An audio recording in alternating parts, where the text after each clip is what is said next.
Hello दोस्तों, RP study centre में एक बार फिर आपका स्वागत है। मैं रुपेश प्रजापति आपको कक्षा 10 का विज्ञान पढ़ा रहा हूं और आज हम पढ़ेंगे कक्षा 10 के विज्ञान का एक इम्पोर्टेंट टॉपिक प्रकाश का अपवर्तन। ध्यान दीजिएगा, प्रकाश का अपवर्तन क्या है। सबसे पहले हम यहाँ पे लिख दिए हैं कि प्रकाश का अपवर्तन है क्या। तो देखिए, जब प्रकाश की किरण एक पारदर्शी माध्यम से दूसरे पारदर्शी माध्यम में प्रवेश करती है, ठीक है, तो वह अपने मार्ग से कुछ विचलित हो जाती है। इसी घटना को हम कहते हैं क्या?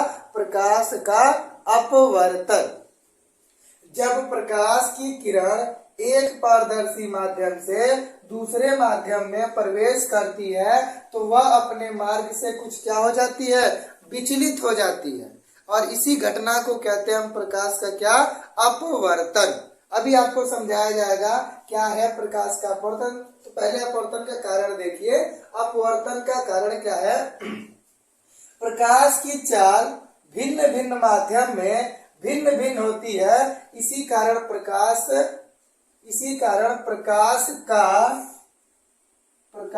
का क्या होता है?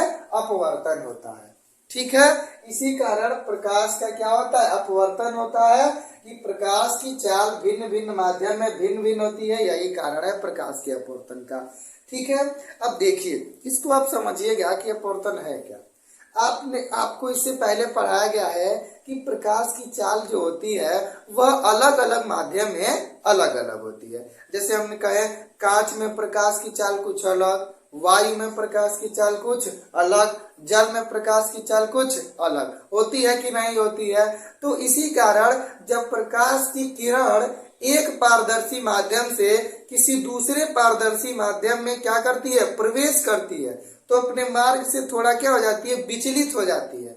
यही घटना कहलाती है हमारा क्या? प्रकाश का अपवर्तन। समझिएगा क्या है अपवर्तन। देखिए, यहाँ पे वायु है और यहाँ क्या है? कांच है। इसका मतलब यह है कि ये जो पृष्ठ है इसके नीचे यहाँ कांच है और इसके ऊपर क्या है? वायु है। और इस पर हमने प्रकाश किरण को क्या किया है? आपतित किया है। हमने इस पर एक प्रकाश किरण को क्या किया है? आपतित किया है। तो वह प्रकाश किरण जब वायु से कांच में प्रवेश की है तो उसको जाना चाहिए बाबू ऐसे सीधे, लेकिन वह अपने मार्ग से थोड़ा सा क्या हो गई है? विचलित हो गई। देखिए, विचलित हुई है, ठीक है। इसी घटना को कहते हैं हम क्या? प्रकाश का अपवर्तन। यहाँ वायु था और यहाँ क्या था? कांच था। यह भी एक पारदर्शी माध्यम है और यह भी क्या है? एक पारदर्शी माध्यम है। और इसमें प्रकाश की चाल अधिक होती है, इसमें प्रकाश की चाल कम होती है। यानी इन दोनों में प्रकाश की चाल क्या भिन्न भिन्न है कि नहीं है। तो प्रकाश की किरण एक पारदर्शी माध्यम से दूसरे पारदर्शी माध्यम में प्रवेश की है और अपने मार्ग से कुछ क्या हो गई है? विचलित हो गई है। इसी को हम कहते हैं प्रकाश का अपवर्तन। इसी को अगर हम उल्टा करके लिखे, ऊपर कांच लिख दे और नीचे वायु लिख दे, तब देखिए क्या होता है। ऊपर कांच है, नीचे वायु है। अब माध्यम तो अलग अलग है कि नहीं है, तो प्रकाश की चाल अलग होगी, तो जाहिर सी बात है प्रकाश का अपवर्तन होगा। समझ में आ रहा है ना। अगर प्रकाश की चाल अलग है माध्यम में तो जाहिर सी बात है अपवर्तन होगा, ठीक है। तो कांच ऊपर है और वायु नीचे है, मतलब इसके नीचे वायु है और इसके ऊपर कांच है। कांच को हम इस तरीके से दिखाते हैं, ये कांच का प्रतीक होता है, ठीक है ना। ध्यान दीजिएगा, यहाँ पर एक प्रकाश किरण हमने डाला है, यानी आपतित किया है, तो यहाँ तक तो वह सीधे गया है। अब कांच से वो वायु में जब प्रवेश किया तो उसको जाना चाहिए ऐसे सीधा। ध्यान दीजिएगा, इसको जाना चाहिए ऐसे सीधा, लेकिन वह अपने मार्ग से थोड़ा क्या हो गया है? विचलित हो गया है। इसी घटना को कहते हैं प्रकाश का अपवर्तन। समझ में आ रहा है ना। अब ध्यान दीजिएगा, यहाँ पे आप लोग यही है प्रकाश का अपवर्तन। अपवर्तन है क्या? अगर आता है पेपर में, एग्जाम में आता है, तो आप लिखेंगे, जब प्रकाश की किरण एक पारदर्शी माध्यम से किसी दूसरे पारदर्शी माध्यम में क्या करती है? प्रवेश करती है। जब प्रकाश की किरण एक पारदर्शी माध्यम से किसी दूसरे पारदर्शी माध्यम में प्रवेश करती है तो अपने मार्ग से कुछ विचलित हो जाती है। इसी घटना को कहते हैं हम प्रकाश का अपवर्तन। अगर बोला जाए कि प्रकाश का अपवर्तन का कारण क्या है, तो आप कहेंगे प्रकाश की चाल भिन्न भिन्न माध्यम में भिन्न भिन्न होती है, इसी कारण प्रकाश का क्या होता है, अपवर्तन होता है। ठीक है ना, ये डिफिनेशन याद हो गया कि नहीं याद हो गया आपको? ठीक है, ध्यान दीजिएगा। तो इस डिफिनेशन को आप अच्छे से याद कर लेंगे, पेपर में यह डिफिनेशन पूछा जाता है कि प्रकाश के अपवर्तन से आप क्या समझते हैं और प्रकाश के अपवर्तन का कारण बताइए। तो आपको लिख देना है यही कि जब प्रकाश की किरण एक पारदर्शी माध्यम से दूसरे पारदर्शी माध्यम में जाती है तो वह अपने मार्ग से कुछ विचलित हो जाती है, इसी घटना को कहते हैं प्रकाश का अपवर्तन। कारण क्या है? प्रकाश की चाल का अलग अलग माध्यम में अलग अलग होना। ठीक है, अब ध्यान दीजिए कि यहाँ से आपको समझना है कुछ चीजें। सबसे पहले अगर बात करें तो जो प्रकाश किरण हम डालते हैं उस प्रकाश किरण का नाम क्या होता है? आपतित किरण। ये तो आप परावर्तन में ही पढ़े हैं। जो उस प्रकाश किरण को हम डालते हैं उस प्रकाश किरण का नाम क्या होता है? आपतित किरण। अब देखिए ध्यान से, जो प्रकाश किरण अपने मार्ग से विचलित हुई रहती है उस किरण का नाम होता है बाबू अपवर्तित किरण। कौन सी किरण? अपवर्तित किरण। ठीक है, जो प्रकाश किरण अपने मार्ग से विचलित हुई रहती है उस किरण का नाम होता है अपवर्तित किरण। ध्यान दीजिएगा। अब इसमें ये देखिए, ये वाली किरण क्या है? इसको डाला गया है तो यह किरण है आपतित किरण। और यह जो किरण है, यह किरण तो इसको जाना चाहिए था ऐसे, लेकिन यह तो किरण है नहीं ना। ठीक है, किरण तो ये है, यह अपने मार्ग से विचलित हुई है, तो इस किरण को हम क्या कहेंगे? अपवर्तित किरण। समझ में आ रहा है ना? आप वीडियो को पूरा देखिए, स्किप मत करिए, तभी आपको समझ में आएगा, क्योंकि इस वीडियो में आपको बहुत सारी चीजें सिखाई जाएंगी। ठीक है, ध्यान दीजिएगा। तो जो किरण अपने मार्ग से विचलित हुई रहती है उसका नाम होता है अपवर्तित किरण। ठीक है, अब यहाँ पे देखिए, यह हमारा है अभिलंब। यह क्या है हमारा? अभिलंब। अभिलंब और आपतित किरण के बीच जो कोण बनता है उसको क्या कहते हैं हम लोग? आपतन कोण। आई से इसको दिखाते हैं। अब यहाँ पे ये वाली कौन सी किरण है? अपवर्तित किरण। कौन सी किरण है? अपवर्तित किरण। बताइए कौन सी किरण है? अपवर्तित किरण। अपवर्तित किरण। और यह क्या है? अभिलंब। ठीक है, अपवर्तित किरण और अभिलंब के बीच में जो कोण बनता है उसका नाम क्या होता है? अपवर्तन कोण। कौन सा कोण? अपवर्तन कोण। आर से दिखाते हैं, यानी आपतन कोण अभिलंब और आपतित किरण के बीच बनता है, और अपवर्तन कोण अपवर्तित किरण और अभिलंब के बीच बनता है। यहाँ पे अपवर्तन कोण कौन है? अपवर्तित किरण और अभिलंब के बीच बनने वाला कोण। ठीक है, इतना समझ में आया आप लोगों को? अब हम आगे बढ़ते हैं और आपको समझाते हैं और चीजें। ठीक है, ध्यान दीजिएगा।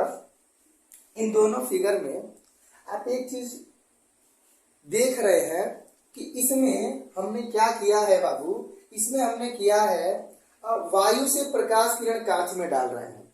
ठीक है, तो प्रकाश किरण जो है ये वाला क्या है? अभिलंब है। वो प्रकाश किरण अभिलंब की तरफ क्या हुआ है? झुका है। ठीक है, ध्यान दो।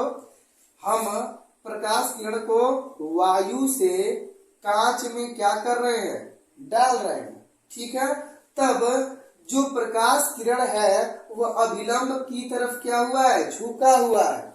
लेकिन अगर हम कांच से वायु में प्रकाश को डाल रहे हैं तो देख रहे हैं हम अभिलंब से वह क्या हुआ है? दूर हटा है। समझ में आ रहा है? ठीक है, तो यह क्यों होता है उसी को हम जानेंगे कि हम वायु से कांच में प्रकाश किरण को डाले हैं तो अभिलंब की तरफ क्यों झुका है, और कांच से वायु में प्रकाश किरण को डाले हैं तो अभिलंब से दूर क्यों हटा है। समझ में आ रहा है ना? ध्यान से देखिएगा। अगर हम वायु की बात करें, सबसे पहले अगर हम किसकी बात करें? वायु की बात करें, तो वायु जो है, अच्छा बताइए आपको, अगर हम बोले कि वायु और कांच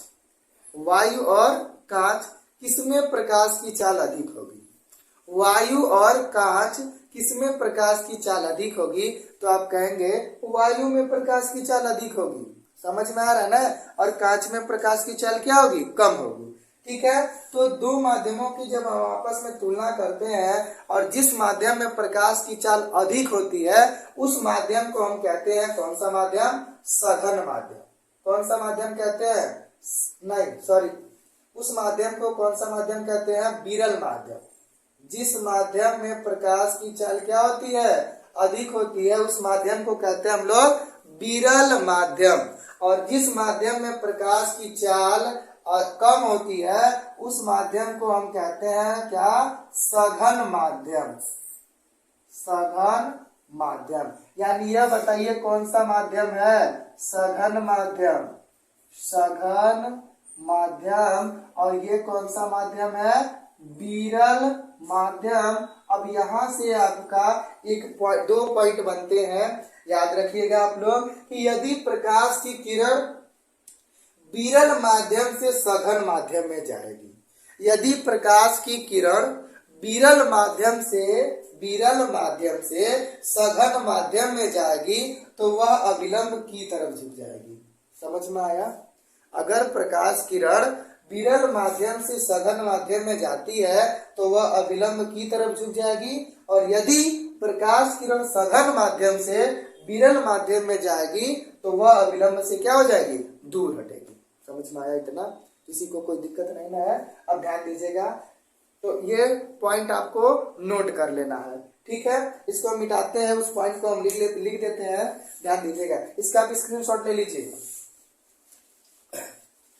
अगर आपको वीडियो अच्छा लगता है तो प्लीज वीडियो को लाइक कीजिए, और अगर आप चैनल पर नए हैं तो हमारे चैनल को सब्सक्राइब कर लीजिए, ठीक है? ध्यान दीजिएगा, हमने कहा है यदि प्रकाश की किरण, देखिए इसको, यदि प्रकाश किरण विरल माध्यम से सघन माध्यम, विरल माध्यम से सघन माध्यम में जाए तब क्या होगा? अविलंब की तरफ झुक जाएगा। और दूसरा नंबर, यदि प्रकाश किरण सघन माध्यम तो ऐसे लिख देते हैं हम, ठीक है? समझ जाइएगा, सघन माध्यम से विरल माध्यम, सघन माध्यम से विरल माध्यम में जाए तब अविलंब से क्या होगा? दूर हटेगा। यह पेपर में पूछा जाता है, ठीक है ना? और यह प्रकाश के अपवर्तन का बहुत ही इंपॉर्टेंट टॉपिक है, ठीक है? इसको भूलना नहीं है कि कब प्रकाश की किरण अविलंब की तरफ झुकेगी और कब अविलंब से दूर हटेगी। तो याद रखिएगा, अगर विरल माध्यम से सघन माध्यम में जाएगी तो अविलंब की तरफ झुक जाएगी, और अगर सघन माध्यम से विरल माध्यम में जाएगी तो अविलंब से दूर हटेगी। समझ में आया इतना? अब हम पढ़ेंगे क्या? अब हम पढ़ेंगे प्रकाश के अपवर्तन के नियम। तो अभी तक हमने जितना पढ़ा है उसको एक बार हम रिवीजन कर लेते हैं, क्या क्या पढ़ा है। हमने सबसे पहले पढ़ा है क्या? प्रकाश का अपवर्तन कहते किसे? तो आप कहेंगे जब प्रकाश की किरण एक पारदर्शी माध्यम से दूसरे पारदर्शी माध्यम में प्रवेश करती है तो अपने मार्ग से थोड़ा सा क्या हो जाती है? विचलित हो जाती है। इसी घटना को कहते हैं हम लोग प्रकाश का अपवर्तन। अपवर्तन का कारण क्या है? तो आप कहेंगे प्रकाश की चाल अलग अलग माध्यम में अलग अलग होती है, इसी कारण प्रकाश का अपवर्तन होता है। समझ में आ रहा है ना? अगर आपसे बोला जाए आपतन कोण किसे कहते हैं तो आप कहेंगे अविलंब और आपतित किरण के बीच बने कोण को हम क्या कहते हैं? आपतन कोण। और अपवर्तन कोण बोला जाए अगर तो आप किसे कहेंगे? तो कहेंगे आप अभिलंब और अपवर्तित किरण के बीच बने कोण को हम क्या कहते हैं? अपवर्तन कोण। ठीक है, किससे दिखाते हैं हम? आर से दिखाते हैं। समझ में आया इतना? अगर बोला जाए बताइए एक प्रकाश की किरण विरल माध्यम से सघन माध्यम में जा रही है, किस माध्यम से किस माध्यम में जा रही है? विरल माध्यम से। विरल माध्यम से किस में जा रही है? सघन माध्यम में। बताइए अभिलंब की तरफ झुकेगी कि अभिलंब से दूर हटेगी? तो आप कहेंगे ये तो सर पढ़ाए हैं, किधर जाएगी? अभिलंब की तरफ झुक जाएगी। समझ में आया? और अगर प्रकाश की किरण सघन से कहा जाए, विरल में जाए, तो क्या होगा? अभिलंब से दूर हटेगी। समझ में आया? तो यही तक हमने पढ़ाया है और आगे हम कंटिन्यू कर रहे हैं। प्रकाश के अपवर्तन का नियम ध्यान दीजिएगा। प्रकाश के अपवर्तन का नियम क्या है, एकदम बढ़िया से समझिए। थोड़ा वीडियो लंबा होने वाला है, लेकिन 2 ही 3 वीडियो में इस पूरे चैप्टर को हम कवर करेंगे।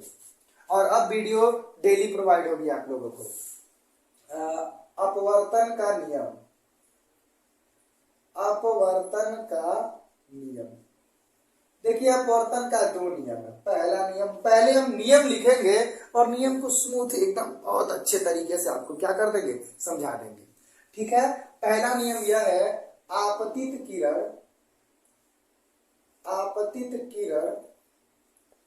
कामा अपवर्तित किरण तथा आपतन बिंदु पर डाला गया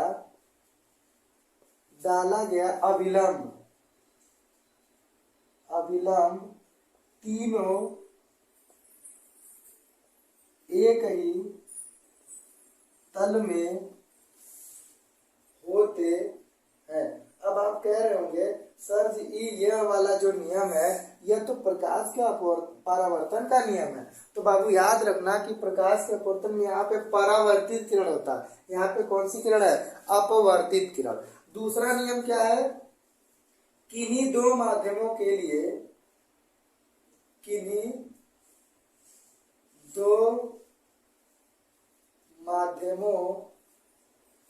लिए आपतन कोण, किन्हीं 2 माध्यमों के लिए आपतन कोण की ज्या तथा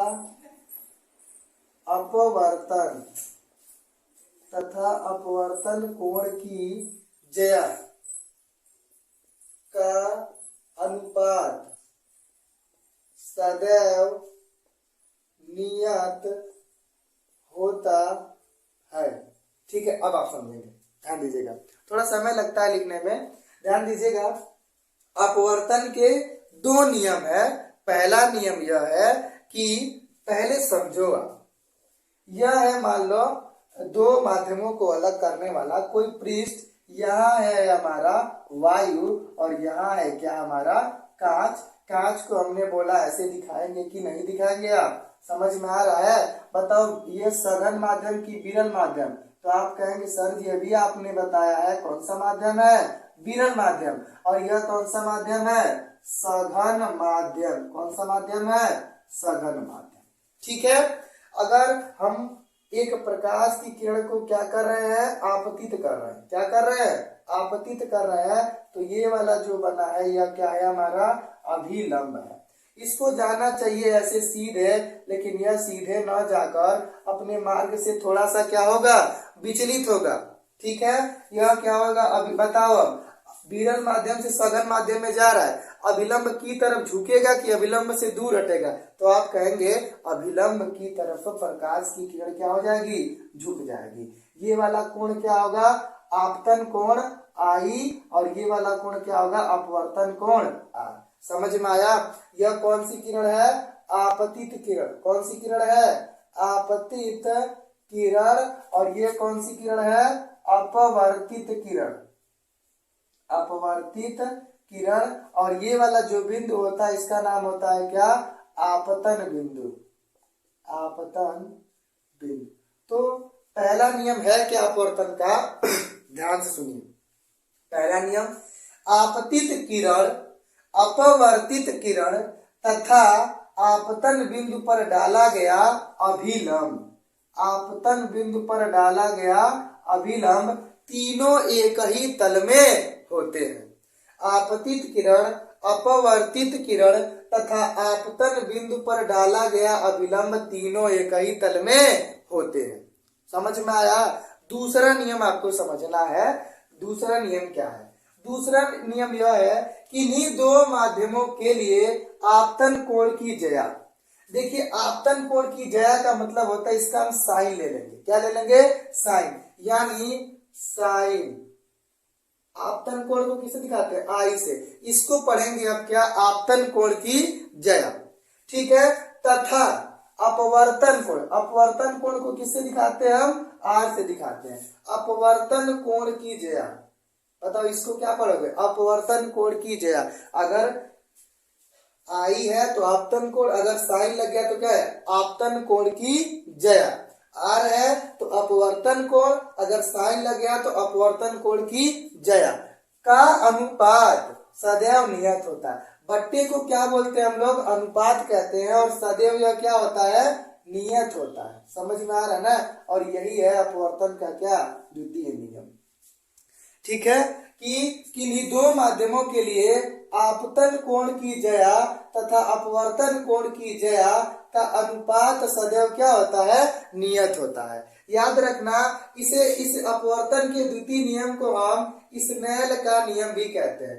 इसे स्नेल का नियम, स्नेल का नियम भी कहते हैं। आप याद रखिएगा, अगर मान लो पेपर में केवल बोला स्नेल का नियम लिखिए तो आप कहेंगे कि दो माध्यमों के लिए आपतन कोण की ज्या तथा अपवर्तन कोण की ज्या का अनुपात सदैव नियत होता है, इसे स्नेल का नियम कहते हैं। अर्थात sin i बटे sin r बराबर क्या? नियत। अब ध्यान दो, ये जो नियत है वह किसका मान है? तो ये जो नियत है वह किसका मान है? तो वह है पहले माध्यम के सापेक्ष दूसरे माध्यम का अपवर्तनांक। ये पहला माध्यम और ये क्या है? दूसरा माध्यम। पहले माध्यम के सापेक्ष दूसरे माध्यम का अपवर्तनांक, यानी इसको लिख सकते हैं आप 1n2। इसको पढ़ेंगे क्या? इसको पढ़ना सीख लीजिए आप लोग। इसको क्या पढ़ते हैं? पहले माध्यम के सापेक्ष दूसरे माध्यम का अपवर्तनांक, या इसको आप पढ़ सकते हैं दूसरे माध्यम का अपवर्तनांक पहले माध्यम के सापेक्ष। समझ में आ रहा है ना? पहले माध्यम के सापेक्ष दूसरे माध्यम का अपवर्तनांक। और यही क्या है? स्नेल का नियम और अपवर्तन का द्वितीय नियम। ये समझ में आया आप लोगों को ना? अब हम आगे बढ़ते हैं, कुछ चीजें आपको समझाएंगे। समझ में आ रहा है ना? ध्यान दीजिएगा, इसका स्क्रीनशॉट ले लीजिए। आगे बढ़ते हैं हम लोग। आगे क्या समझना है? वही हमको अपवर्तनांक के बारे में तो समझना है। किसके बारे में समझना है? अपवर्तनांक के बारे में, कि वो 1n2 जो लिखा गया है और वास्तव में है क्या? 1n2 है क्या? सबसे पहले अगर हम बात करें, अगर पढ़ने का, अगर मान लो लिखा है 1n2, समझ में आ रहा है ना? क्या लिखा गया? 1n2। तो देखो, जो इधर पहला लिखा होता है उसके सापेक्ष होता है, के सापेक्ष, और दूसरे वाले का अपवर्तनांक, का अपवर्तनांक। यानी हम अगर इसको पढ़ना चाहे तो हम कैसे पढ़ेंगे? ध्यान दीजिएगा, पढ़ेंगे हम पहले माध्यम के सापेक्ष दूसरे माध्यम का अपवर्तनांक। तो बताओ, अगर हमने लिखा 2n1 तो इसको कौन कौन पढ़ लेगा? पढ़ो मन में अपने। कैसे पढ़ोगे? तो देखो, दूसरे माध्यम के सापेक्ष पहले माध्यम का अपवर्तनांक। समझ में आ रहा है? अब मान लो आपने लिखा क्या? कांच n जल। क्या लिखा? कांच n जल। तो इसको क्या पढ़ेंगे आप लोग? इसको पढ़ेंगे कांच के सापेक्ष जल का अपवर्तनांक। अगर हमने ऐसे लिख दिया जल n कांच, ठीक है, तो इसको क्या पढ़ेंगे आप लोग? जल के सापेक्ष कांच का अपवर्तनांक, जल के सापेक्ष कांच का अपवर्तनांक। अब ध्यान दीजिएगा, इसको पढ़ने आया आप लोगों को। अब हम इसको पूरा कांच और जल न लिखकर इनका प्रतीक का प्रयोग करते हैं। जैसे अगर वायु लिखा है, वायु लिखा है तो उसको ए से दिखाते हैं, ए फॉर एयर, एयर से दिखाएंगे, ठीक है। और जल लिखा है तो इसको किससे दिखाते हैं? स्मॉल w से। अगर कांच कहीं लिखा है तो इसको किससे दिखाते हैं हम लोग? जी से, जी फॉर ग्लास। तो अगर बताओ हमने लिखा है बाबू WNG, तो इसको क्या पढ़ेंगे? W से जल हो गया, जल के सापेक्ष जी से हो गया कांच। जल के सापेक्ष कांच का अपवर्तनांक, जल के सापेक्ष कांच का अपवर्तनांक। ठीक है, इसके न्यूमेरिकल अगले वीडियो में आपको बताया जाएगा। थोड़ा सा हम जान लेते हैं कि प्रकाश के अपवर्तन का व्यवहारिक उदाहरण क्या होता है। मतलब प्रकाश के अपवर्तन का हमारे जो दैनिक जीवन है उसमें उदाहरण कुछ देखने को मिलता है, उसी के बारे में बताते हैं। देखिए, अपवर्तन के कारण ही अगर आप किसी जल से भरी हुई गिलास में कोई पेंसिल को रखते हैं तो वो पेंसिल टूटी हुई प्रतीत होती है, या ऐसे लगता है कि वो पेंसिल क्या हो गई, मुड़ गई है। समझ में आ रहा है ना। मान लो गिलास है, ये तुम्हारे पास क्या है, गिलास है, और इस गिलास में क्या भरा हुआ है, जल। ठीक है, और इस जल में आपने कोई पेंसिल या क्या रखा है, छड़ रखा है, तो लगेगा क्या कि वो थोड़ा सा टूटा हुआ है। क्या लगेगा, थोड़ा सा टूटा हुआ या मुड़ा हुआ प्रतीत होगा। किसके कारण, प्रकाश के अपवर्तन के कारण। रात में देखते होंगे आप लोग कि रात्र में जो तारे होते हैं वो टिमटिम करते हैं, यानी रात्र में तारे टिमटिमाते हैं। तो रात्रि में तारों के टिमटिमाने का कारण भी क्या है, प्रकाश का अपवर्तन। आप ये भी देखे होंगे किसी तालाब के किनारे आप जाते हैं तो लगता है तालाब की जो गहराई है वो कम है, लेकिन जब आप उस तालाब में उतरते हैं तो तालाब की गहराई ज्यादा होती है। ठीक है, तो किसी तालाब की गहराई उसकी वास्तविक गहराई से कम क्यों प्रतीत होती है, तो प्रकाश के अपवर्तन के कारण। गिलास में रखी पेंसिल तो टेढ़ी क्यों दिखाई देती है, प्रकाश के अपवर्तन के कारण। रात्रि में तारे क्यों टिमटिमाते हैं, प्रकाश के अपवर्तन के कारण। किसी तालाब की गहराई उसकी वास्तविक गहराई से हमें कम क्यों प्रतीत होती है, प्रकाश के अपवर्तन के कारण। समझ में आ रहा है ना। अब अगले वीडियो में आपको अपवर्तनांक के बारे में डिटेल से बताया जाएगा, और अपवर्तनांक से रिलेटेड न्यूमेरिकल भी बताया जाएगा, मतलब सवाल बताया जाएगा किस तरीके से आपको लगाना है। एक भी सवाल आपका फंसेगा नहीं, सब सवाल आप लगा लेंगे, कोई दिक्कत नहीं होगी। आज के वीडियो में केवल इतना ही। अगर वीडियो अच्छा लगता है तो प्लीज वीडियो को लाइक कीजिए, और अगर हमारे चैनल पर नए हैं तो हमारे चैनल को सब्सक्राइब कीजिए, ताकि हम ऐसे ही वीडियो बनाते रहें और मोटिवेट होते रहें। ठीक है ना।